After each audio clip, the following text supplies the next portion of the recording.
Hi everyone, and welcome to Inside Bristol. I'm your host Sheridan Nichols, and we're kicking off today with Jack Spurgeon, and we're talking burn permits. And there's actually a citywide burn ban right now that's in effect. Isn't that correct? Yes, that's correct. And the city tries to be as proactive as we can, because we try to, and we're working towards trying to become a fire-wise community.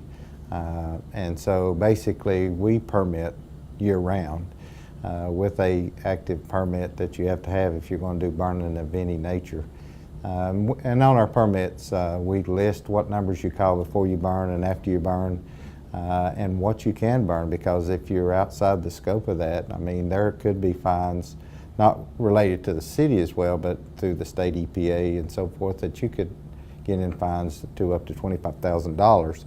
And so this is the wildland season that we're in with fires, and if you've been watching TV, you know they're out west. They've got them in Kansas, Oklahoma, and houses are being destroyed because of that, and it's a big dollar loss when it comes to the amount of money that's lost to wildland fires across the country. And there are specific things that we can do to make our living areas a little more fire-wise, and just the general things that create the wildland fires. And the big number is, and you notice that some of them have talked about, they think that these were intentionally set fires. Well, in the state of Tennessee, the 1,062 fires we had, 354 of those were intentionally set. Wow. So that's a high number when we talk about, that's about a third of what fires we have when it comes to wildland fires. So it's important that we do our part just to make sure that we're burning the proper things, burning them the appropriate way, and maintaining those fires and watching them and making sure we've got all the safety features in place. And again, knowing when the burn bans are on. And then what are some of the elements that you look for when you are saying, okay, well, we're in a burn ban right now? Well, the biggest thing is in the fall seasons you look, because you have a lot of leaves that fall to the ground, and really the underlying growth is what that's your fuel load that really starts.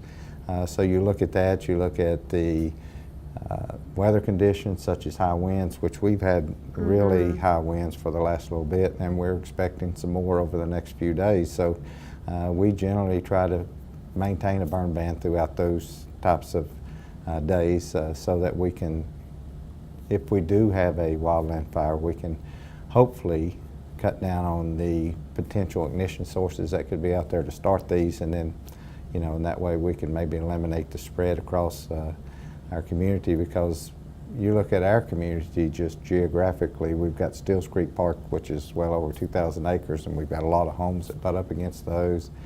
And some of the things that they can do to help if we do have that kind of fire is there's zones that they can make by clearing out away from the house, 30 foot away from the house, 30 to 100 feet, and then 200 feet, depending on how hazardous area you've got in with a fuel load, to make your house safe, keep your gutters clean. The type of brush that you are, little shrubs and stuff that you put around your house could create a fuel load, so you want to look at that. Some of the things by keeping the leaves blowed away from your house. So there's a lot of things that you can do potentially to make your area a lot safer for that purpose. That's great. Are we missing anything, or anything that you wanted to add? Well, I mean, we've got a lot of information, and that's one of the reasons why we issue those permits, is because we put that information on there. Where does everybody get the permits? The permits are free of charge, okay. And you can get 3 permits at one location, and they're for 90-day periods. Okay. So there's a 3-month span where you won't be able to actively burn at one location. There are some stipulations on where you may live at, especially if you are in a high, dense, wooded area. You probably won't be able to get a burning permit in those locations, depending on what's going on at the time. But they come to our central fire station at 211 Bluff City Highway and get those permits. And we'll get a little bit of information, and like I say, we let them know exactly what they can or cannot burn. And then there's the, if you have clearing off of areas and stuff like that. And one of the things that people don't realize is that just ordinary trash, a lot of people still try to burn that. That's not appropriate material to burn, so that is illegal through the state and the city. So it's important to know the state and local burn laws. And one of the things that people have stopped doing as well because of such the national requirements is they used to burn houses down when they were going to demo them and stuff like that, and use them as burn.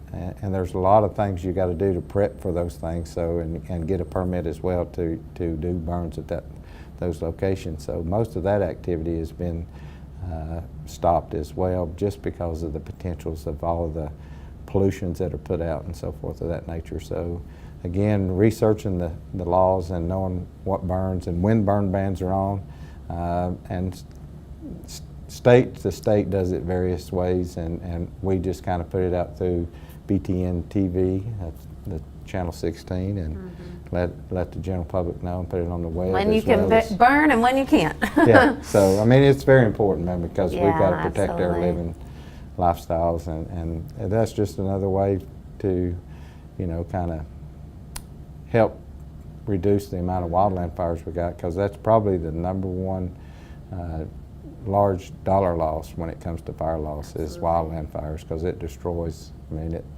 if we watched them out west, especially with the high winds they have out there, I mean, hundreds and hundreds of homes are destroyed every day. So with those things. Well, thank you so much for being on today, and I'm sure we'll see you next time. And stay with us. We'll be right back.